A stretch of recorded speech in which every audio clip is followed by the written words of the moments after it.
lebih kencang ini airnya itu nutupin semuanya, visibility-nya nggak kelihatan. Oke guys, ini baru saja terjadi mesin sebelah kiri RPM-nya drop. Ayo guys, sekarang jangan lupa klik subscribe dan aktifkan loncengnya. Dengan klik subscribe, kalian baru saja mendukung channel Captain Vincent supaya terus dapat berkembang di dunia YouTube guys. Jangan lupa di-share ya.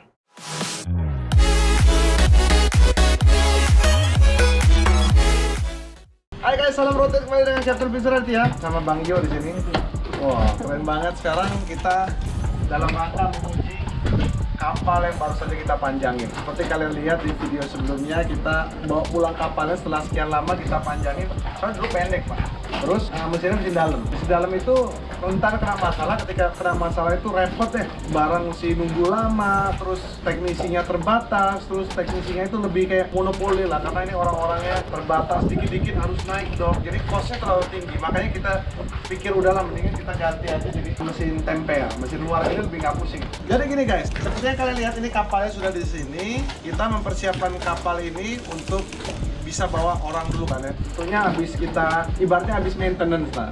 Kalau bidang pesawat habis maintenance di test flight dulu ya. Test flight. Ya, test flight dulu. Cuma hari ini sebelum kita bawa teman-teman dengan kapasitas yang maksimal, kita mau make sure dulu kapal ini bisa perform dengan baik. Selayaknya kapal dia bisa planning. Karena buat kapal speedboat seperti ini ya kan, dia itu harus bisa planning naik, dan jangan sampai planningnya itu maksa. Karena kalau center of gravity-nya nggak bener, dia bisa naik tapi fuel-nya nggak bisa ekonomis karena bebannya ada di depan. Dikit-dikit bisa naik planning tapi dia berat di depan. Nah jadi memang seperti itu. Kemarin saya bawa dari Parunda itu, ketika saya bawa saya berasa ini barang ini nose heavy. Memang kondisinya tangki belakang itu lebih belum terisi penuh, dia cuma 1/4 lah. Maka dari itu sekarang kita mau coba dengan full fuel. Jadi sebelumnya mungkin saya jelasin dulu ya. Kalau kapal ini tadinya panjangnya itu 10 meter dengan center of gravity ada di tengah misalnya. Nah sekarang kita tambah lagi 2,5, otomatis kapal ini semakin lebih panjang dan ini lebih berat di belakang dan center of gravity-nya pindah. Masalahnya kita tidak bisa ngukur nih yang mana lebih berat. Kita cuma bisa ngerasain karena hidungnya si kapal ini kan memang ada furniture, ada kasur, ada kulkas, ada toilet, jadi memang cenderung lebih berat. Makanya kita lagi bagaimana caranya kita cari the sweet spot supaya kapal ini bisa secara optimal jalan ke sana secara safe ya. Setelah struktur juga kita belum coba. Harusnya si fiberglass ini kekuatannya luar biasa lah gitu. Dia bisa bonding dengan sangat keras lah.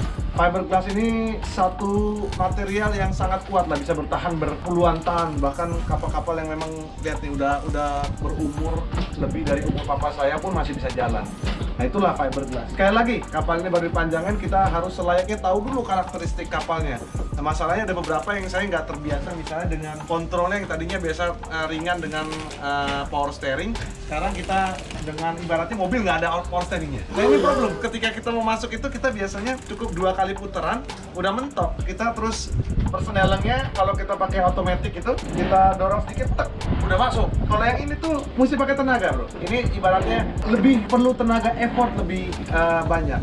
Bukan berarti lebih jelek, saya lebih prefer seperti ini karena dengan yang digital ini sedikit lebih repot lah. Kadang-kadang rusak, ringkih. Saya yang ini tuh lebih tahan lama dan maintenance-nya jauh lebih mudah. Makanya saya lebih putuskan saya mau pakai mesin luar aja supaya kalau kita bikin mesin luar seperti ini mudah. Terlebih lagi kalau kapal ini kalian bisa lihat nih. Di sana itu mesinnya itu naik ke atas. Kalau kan saya lihat air laut ini asin dan ini jahat sekali kalau kita mau lihat sesuatu besi gitu ya, nggak pernah tahan lama di sini. Walaupun stainless steel sekalipun ya tuh bisa berkarat. Jadi stainless steel pun bisa berkarat, kalian bisa lihat ya. Jadi membuat air laut ini cukup jahat dengan parts pesawat. Jadi kok pesawat sih? Kapal. Jadi hari ini saya bukan kapten pesawat, tapi hari ini saya kapten laut. Nggak, jangan disalahin, saya punya lisensinya dua-duanya. Jadi jangan disalahkan ya. Jadi soalnya masih ke bawah-bawah. Kadang-kadang kita harus memilah kapan kita harus jadi kapten pesawat, kapan kita harus jadi kapten laut. Nah, lanjut lagi ya. Jadi memang secara maintenance akan jauh lebih mudah karena less parts yang masuk di bawah laut. Jadi membuat kapal ini jauh lebih gampang maintain. Ada apa-apa kerusakan nggak perlu akses ke ruangan yang sempit-sempit. Ada apa-apa nggak perlu dikit-dikit naik dock. Itulah nilai plusnya kita memiliki mesin tempel mesin luar. Ini di Indonesia ini sangat suitable lah. Soalnya kalau di Indonesia tuh mesin-mesin dalam ini ya bukan apa-apa guys. Ini bener-bener muntah darah kalau saya bilang. Bener-bener berat banget itu maintenance-nya, rusak dikit. Apalagi kalau udah ketemu dengan teknisi-teknisi yang merasa dirinya cuma satu dan dia langsung kasih harga nih, wah ini kayak gini, nah itu pusing. Ada yang bilang itu beli kapal enjoy-nya itu pas pertama kali, wah senengnya punya kapal, dan nanti enjoy-nya yang kedua kali pas sudah laku dijual. Ada yang bilang seperti itu, tapi ya nggak gitu juga lah. Memang kesenangannya tersendiri buat orang-orang para penggemar aviasi juga sama laut, ini termasuknya salah satunya ya Bang ya. Punya pesawat juga ya. Ada 5. Ini low profile aja. Ini yang punya elang lintas. Saya banyak belajar dari dia dunia private. So, kita di sini bersama Abraham dan teman-teman kita akan tes dulu kapalnya. Make sure semuanya oke. Namanya test flight, sama seperti test flight ya. Kita tes dulu keluar, kalau performance-nya oke kita lanjut. Arah kita ke Pulau Air. Kita mau lihat performance-nya bersandar, terus main di angin, di ombak. Kita mau lihat bagaimana performance-nya.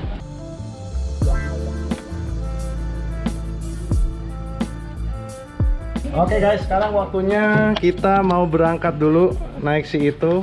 Yang lain pada lagi ngapain nih? Hai, Bang Yohanes. Wih, sama Iko. Yuk kita ke sana dulu.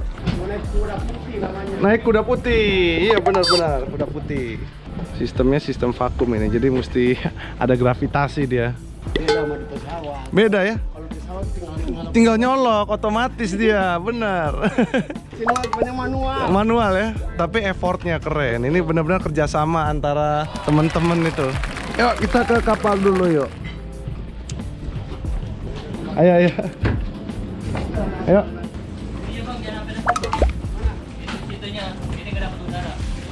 Kerja bareng ya kalau di laut ya. Ayo Bang, silakan duluan. Duluan. Yes. Mesti yang jago manjat-manjat. Kalau yang kurang jago manjat, rada susah kayaknya. Bisa babok lautnya nih. Oh enggak, aman. Cuma 15 menit. Ini masuk dalam aja, takutnya ini kotor. Ini masuk sini aja sendalnya. Taruh di sana. Oke guys, kita akan coba dulu kapalnya. Ayo Bang, duduk ke sini dong. Special seat. Special seat. Life jacketnya tolong keluarin semua ya. Life jacketnya keluarin semua. Takutnya ada apa-apa. Namanya tes. Nggak akan terjadi apa-apa lah. takut. Kamu takut? Ya, Bisa berenang? Captain Vincent. Oh iya. Ditaruh di luar aja. Taruh di luar. Ini persiapan harusnya jadi konten satu lagi. Cuman ya kita taruh di sini aja dulu semua.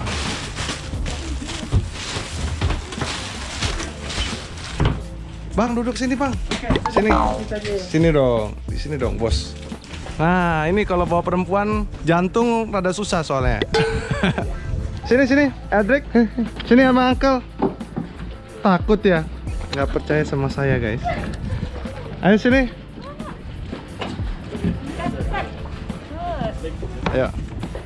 Guys, orang ini adalah teman saya dari sejak SMP. Dia tahu. Selamat makan. Yuk kita nyalain dulu. Kita tes juga. Oh ya, AC nyala. Nih, dah. Oke Bang, let's go sekarang. Listrik sudah nyala, AC kita nyalain biar kita ini jadi ada ruangan di sini. Yuk kita jalan dulu. Hai, berapa orang nih? 1, 2, 3, 4, 5, 6. Oke guys, hari ini kita mau melakukan test flight. Oke, kapal ini baru dipanjangin, kita mau tahu performanya seperti apa. Jadi life jacket ada di sebelah sini, kalau ada apa-apa loncat aja.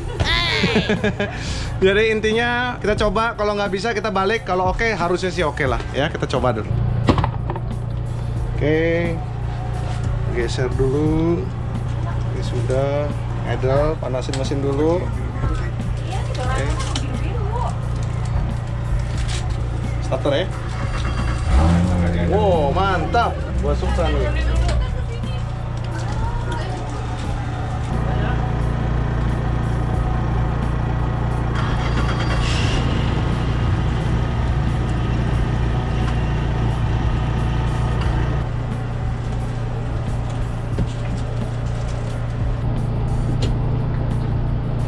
Oke, ready semua. Masalahnya belum penuh nih, kita mesti isi lagi. Yuk, cepat.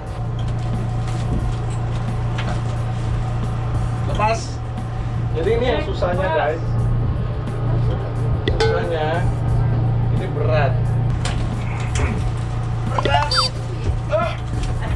Nih, ini dia. Jadi kita nggak bisa dapat outcome yang kita mau langsung. Ini yang gini masalahnya. Kalau parkir ini kita perlu inilah latihan dulu dengan konfigurasi seperti ini. Soalnya kalau dengan power steering itu jauh lebih mudah kan. Mantap. Mana angin hari ini? Oh, angin lumayan kencang hari ini.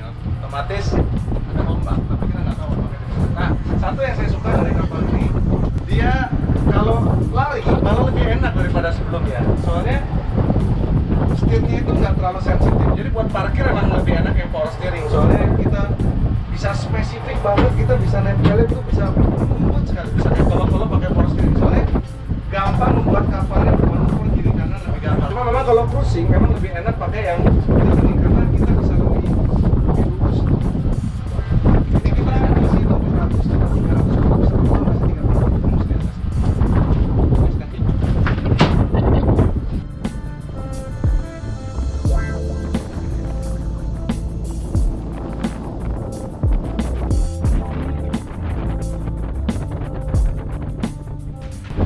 Oke, sekarang waktunya kita mau coba mesin ini setelah di servis. Nah, ini udah lihat ya karakteristik kapal ini sudah mulai balance, jadi nggak terlalu dalam. Ini head on, ombaknya terbagi tegas. Dengan kapal 12,5 meter dengan wavelength yang cuma 8 meter ini nggak terlalu harusnya nggak terlalu sakit lah. Ini Bang Yohanes kena ini. Ya, oh.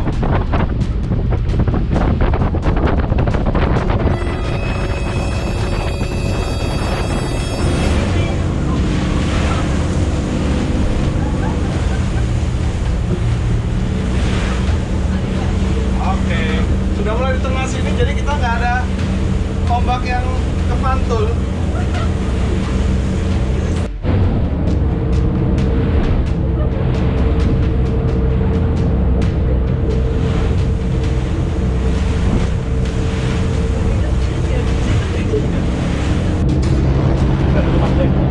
Nggak bisa, dia harus pegangin gituan.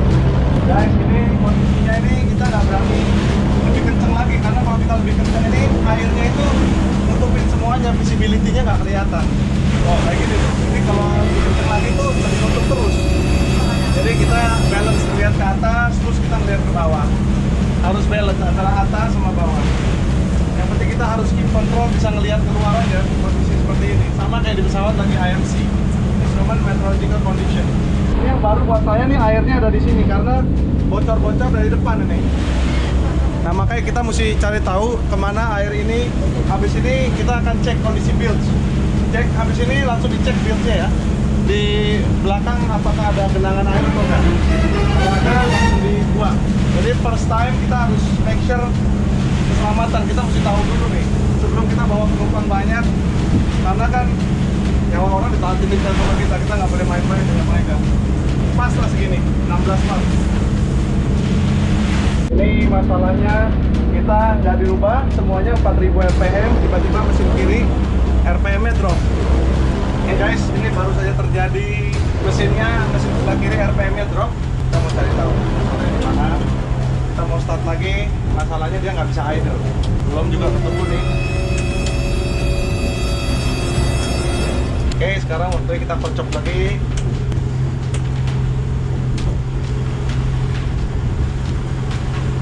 Nah, dia nggak mau nyala itu. Coba kita start lagi.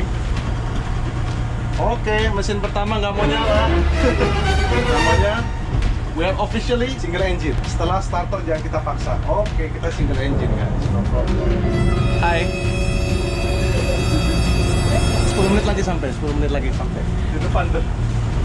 Ya guys, jadi belum 100% kita bisa rilis karena kalau rilis itu kan kita mesti make sure semuanya baik ya. Kalau untuk bawa teman-teman, kalau kita perjalanan 1 jam gitu, ini ya masih perlu inilah review dan kita cek supaya dia bisa konsisten lebih aman gitu. Kalau kita sih no problem lah, selama kapal masih ada mesin satu, kita masih bisa jalan. Walaupun enggak juga kita masih banyak opsi. Yang penting adalah nomor satu, tenang, jangan panik. Yang paling ekstrim saya pernah itu single engine lagi di sekitar 1,5 jam sebelumnya. Oke, jadi itulah trikinya kalau kapal baru datang dengan modifikasi, kita mesti make sure semua modifikasinya aman untuk orang gitu. Anak kecil kaget.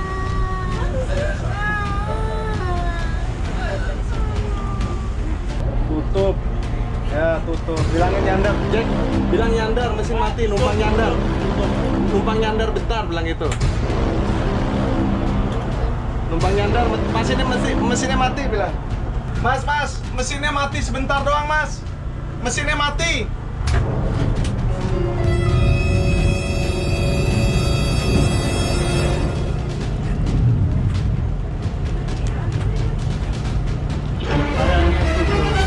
Aku numpang dulu sebentar, Bang. Aku mau cek dulu di sini. Tumben tutup hari ini. Kita belum buka, belum buka, Pak. Guys, setelah kita terdampar, mati mesin, akhirnya kita dapat tempat makan di sini. Kita makan dulu sekarang. Oke guys, akhirnya waktunya kita pulang. Jadi hikmah yang bisa diambil adalah harusnya kita single engine. Habis single engine itu kita pusing. Tapi setelah sampai di pulau, kita tetap enjoy dulu. Kita harus enjoy dulu diri kita, karena walaupun masalah dibawa happy aja. Yang jelas selama masih ada satu mesin, kita masih bisa pulang ke sana. Oke? Guys, terima kasih buat kalian sudah menonton. Yang intinya kapal ini setelah cek, saya belum menyatakan layak untuk kita bawa jauh-jauh lah. Karena kalau sampai bawa jauh-jauh, jadi masalah lah kalau kita mesti single engine. Jadi maka dari itu, kita akan besok melakukan pengecekan ulang mesin sebelah kiri supaya kita bisa lakukan semua yang terbaik. Supaya kapalnya bisa kita gunakan bersama teman-teman lagi. Oke, terima kasih. Jangan lupa untuk hit like dan subscribe. Dukung terus channel Kepipinsan supaya terus berkembang di YouTube. Terima kasih guys. Sampai jumpa dan salam rotet. Bye. Oke guys, sekarang single engine lagi, mesin sebelah kiri mati di tengah laut. Kalian bisa lihat. Nah, inilah perjuangan kita basah kuyup, kena air. Ya kalau main air laut ya seperti sini. Jadi buat saya kapalnya belum siap. Ini mesti pengecekan dulu ya. Wajar kalau kita sudah melakukan modifikasi, kita harus cek dan laksanakan baik-baiknya lah supaya aman buat bawa orang. Oke, sekarang kita on the way dulu guys, masih kurang lebih 20 menitan lagi kali. Sampai juga guys di Pantai Mutiara. Akhirnya tes kapal kita semua sudah oke, thank you. Walaupun dengan single engine tapi nggak apa-apa, it's okay. Karena kita pahamin lah namanya mesin udah lama nggak dijalanin, langsung jalan, perlu sedikit tweak out. Nanti kita akan coba lagi, semoga by 1 minggu dan 2 minggu lagi kita sudah bisa pakai. Pilot adalah profesi yang dikenal dengan kemampuan, disiplin yang tinggi, logika, keterampilan dan ketangkasan, multitasking, fleksibel, kepemimpinan dan teamwork, kemampuan untuk berinteraksi antar budaya, public speaking, dan juga time management yang baik. Pilot bisa mendapatkan kemampuan tersebut dengan training secara intensif, belajar dari kesalahan dan pengalaman yang pernah ia lalui. Masalahnya, biaya sekolah pilot tidaklah murah. Banyak pula orang tua yang tidak mengizinkan anaknya untuk menjadi seorang pilot, namun mereka tetap mau anaknya memiliki skill di bidang ini. Ada pula orang yang menginginkan kemampuan pilot, tapi tidak ingin sekolah karena memiliki cita-cita yang lain. Dan juga selain itu, biaya mempertahankan lisensi pilot itu juga tidaklah murah. Pilot diharuskan untuk melakukan medical check up setiap 6 bulan. Pilot juga diharuskan melakukan 3 take off dan 3 landing setiap 90 hari, dan juga profisiensi cek tiap 6 bulan. Ada juga berbagai macam pemeriksaan yang harus dilakukan secara intensif, seperti instrument rating, ataupun cek setiap 2 tahunnya, dan lebih lagi apabila mereka memiliki type rating, maka mereka harus mengeluarkan biaya ribuan dolar agar dapat mempertahankan lisensi mereka. Pada akhirnya, apabila mereka tidak dapat memaintain lisensi mereka dengan baik, maka diperlukan biaya yang sangat mahal untuk menghidupkan kembali lisensinya dia. Di luar dari itu, tentunya memang ada orang yang memang tidak mampu untuk menyekolahkan dirinya untuk menjadi seorang pilot. Nah, untuk itu, kalian semua tidak perlu khawatir lagi, karena sekarang ada solusi yang tepat bagi kalian semua. Bayangkan apabila Anda bisa mendapatkan skill seorang pilot seperti disiplin, kemampuan keterampilan dan ketangkasan, multitasking, public speaking, dan lain-lainnya. Kami menyediakan berbagai macam program program untuk melatih diri kalian untuk memiliki skill seorang pilot yang didamba-dambakan tanpa harus mengeluarkan biaya sekolah pilot yang tentunya sangat mahal luar biasa. Ini juga merupakan solusi yang sangat baik bagi kalian semua aviation geek yang suka dengan pesawat dan simulator. Karena training yang kami berikan mulai dari level terendah hingga kemampuan pilot yang digunakan di aslinya. Karena silabus yang kami gunakan merupakan silabus yang digunakan oleh training pilot aslinya. Dan yang perlu kalian ketahui, karena semua trainingnya akan dilakukan di simulator yang berskala mirip sekali dengan aslinya, maka bisa dipastikan selain Anda akan mendapatkan skill seorang pilot yang Anda bisa gunakan di dalam kehidupan sehari-hari, Anda juga akan mendapatkan skill asli seorang pilot di mana Anda tentunya bisa menerbangkan mulai dari simulator dan transisi ke pesawat aslinya.